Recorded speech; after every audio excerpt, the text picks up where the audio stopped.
Hello students, good morning. I'm your educator Dolce and today we are going to start artificial methods of vegetative propagation. As you know, number of gardeners and horticulturists they utilize the artificial method of propagation to harvest the plants of their choice. Because the plants produced by artificial methods are just the copies of their parent without any variations. So they are genetically similar to the parent. So they are chosen by the gardeners or the horticulturist to harvest the required product.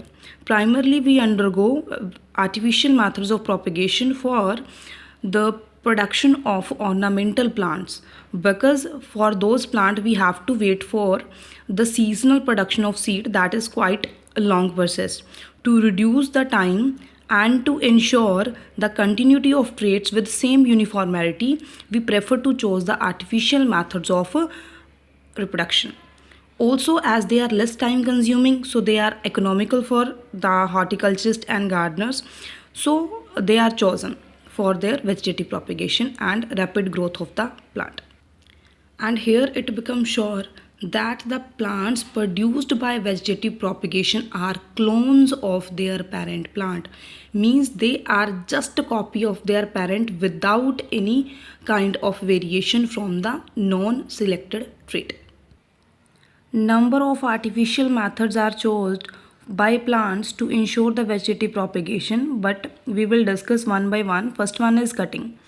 As I told you, cutting is the process in which you cut a portion of a root, leaf or stem, primarily in sugarcane, rose, citrus plants like grapes and the bougainvillea, etc.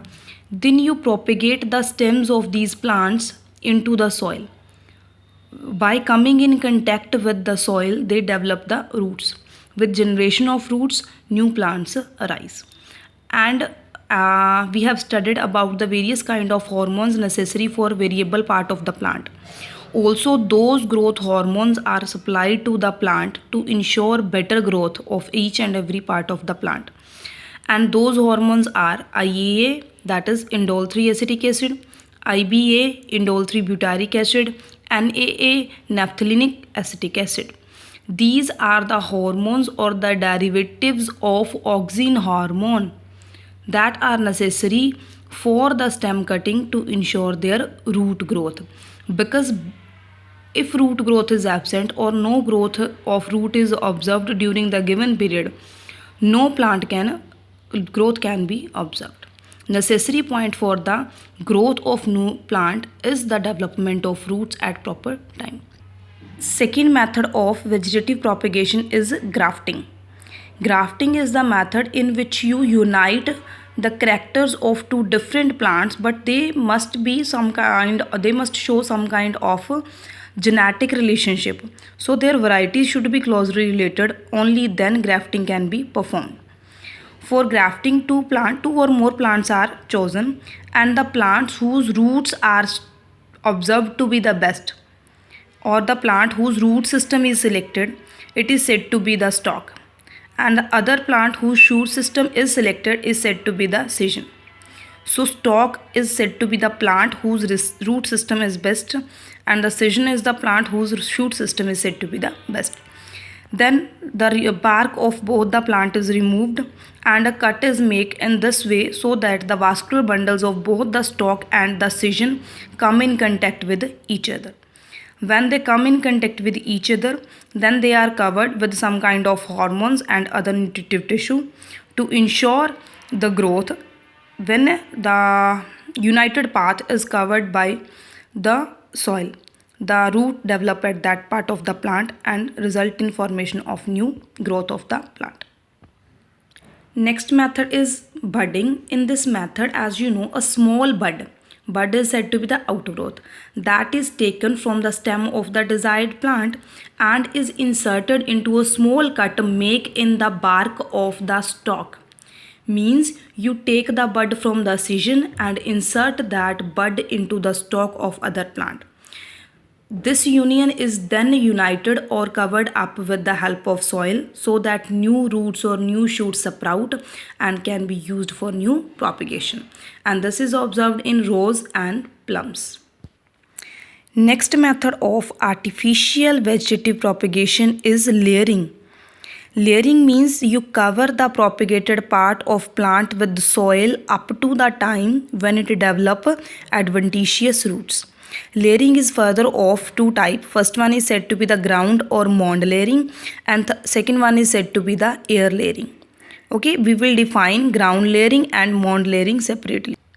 So in mound layering and ground layering, the palleable stems means the soft stems of the herbs are selected and they are bent to touch the soil. When they touch the soil, they develop the roots, and then you abstract the plant and new plant develop from that.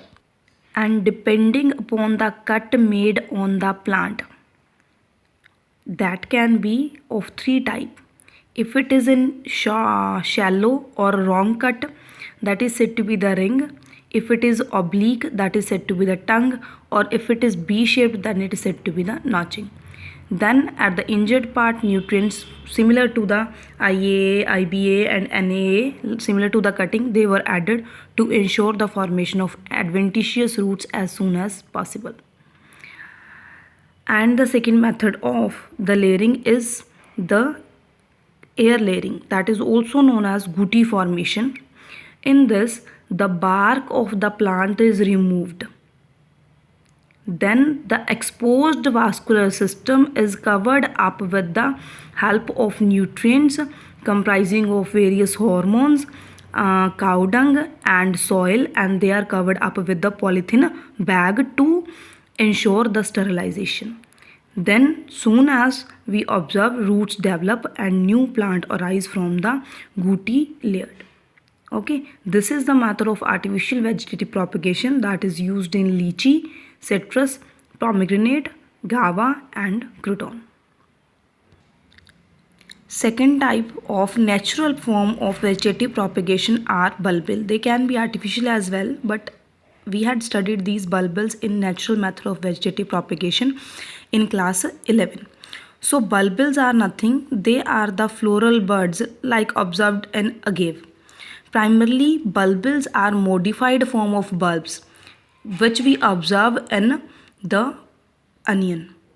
So onion has a single sheath. Why covering? In this, separate sheath is present as each floral bud. This is the most important point, that is known as the terror of Bengal and the Eschornia crassipus. It is the variety of a bead. Actually, it is known as water hyacinth.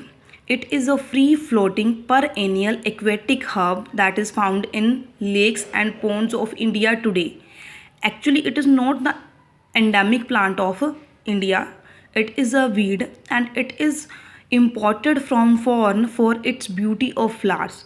But nobody knows at that time that it is a weed and its rate of growth is very high in stagnant water. It grows at that great extent that it blocks the growth of all other creature found in the water by using all the oxygen present in the water.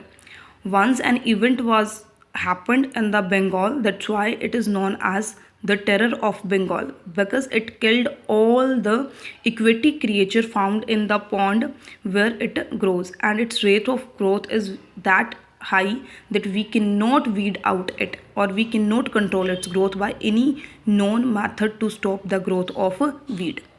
Then as you know, number of benefits of vegetative propagation are there.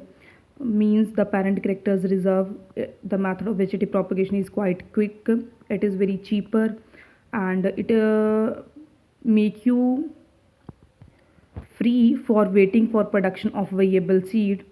It make you get rid of the attack of pathogen. Its growth is quite high, and you can unite the characters of two different plants by using stalk and scission, and its rate of multiplication is quite high, and the methods are very economic. Thank you.